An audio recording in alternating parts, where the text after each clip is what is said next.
என்னடா பண்ற? என்னடா பண்ற? ஏய் கார்த்தி, என்னையே அடிச்சல, உன் ரேவதிய நான் தாலி கட்டி என் கைக்குள்ள கொண்டு வரேன் பாடுறா. அதுக்கப்புறம் நானும் அவளும் ஹனிமூன் போய் அவளோட வீடியோவையும் போட்டோவையும் சோசியல் மீடியாவில் போட்டு உன்னை இந்த ஊர் முன்னாடி தலைகுனிய வைக்கல, என் பேரு மருது இல்லடா.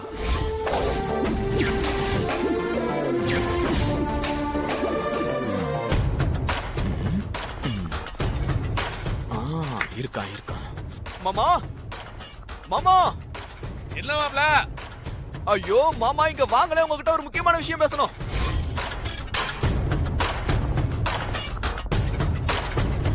என்ன மாப்ள சொல்லுங்க. ஐயோ மாமா, சகல ஒரு முக்கியமான விஷயத்த சொன்னாப்ல. என்ன? அத உங்ககிட்ட சொல்லி ஆகணும் மாமா. சொல்லுங்க. சகல இப்பதான் போன் பண்ணி உங்ககிட்ட ஒரு முக்கியமான விஷயத்த சொல்ல சொன்னாப்ல. அந்த மீனாட்சி அம்மா பொண்ணுக்கு இன்னைக்கு நைட்டுக்குள்ள பழைய ஞாபகம் எல்லாம் வந்துருன்னு டாக்டர் உறுதியா சொல்லிட்டாங்களா மாமா.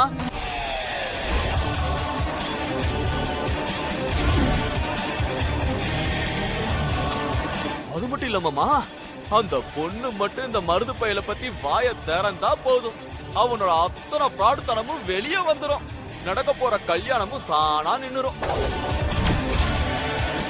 அப்பாடா, மாப்பிள்ளை ஏதாவது பண்ணி இந்த கல்யாணத்தை நிறுத்திடுவான்னு எனக்கு தெரியும். பொழுது விடிஞ்சாக்க ரேவதி கழுத்துல இந்த புறம்போக்கு தாலி கட்ட போறானேன்னு கவலைப்பட்டுக்கிட்டே இருந்தேன். இப்ப நிம்மதியா இருக்கு மாப்பிள்ள. மாமா, இதுக்கு மேலே நாம இங்க நின்னு பேசணும்னா யாராவது கேட்டுருவாங்க. இதை விட முக்கியமான ஒரு மேட்டருக்கு வாங்க அப்படி போய் பேசுவோம். வாங்க வாங்க வாங்க, இங்க இருந்து போயிருவோம். அப்பவே அவ கதையை நான் முடிச்சிருக்கணும். உயிரோட விட்டது நான் பண்ண பெரிய தப்பு. அவ வந்து என் கல்யாணத்தை கெடுக்க பாக்குறாளே, நடக்காது, நடக்க விடக்கூடாது. அவ கண்ணு முழிக்கிறதுக்குள்ள ஹாஸ்பிட்டல்ல வச்சு அவ கதையை முடிக்கணும்.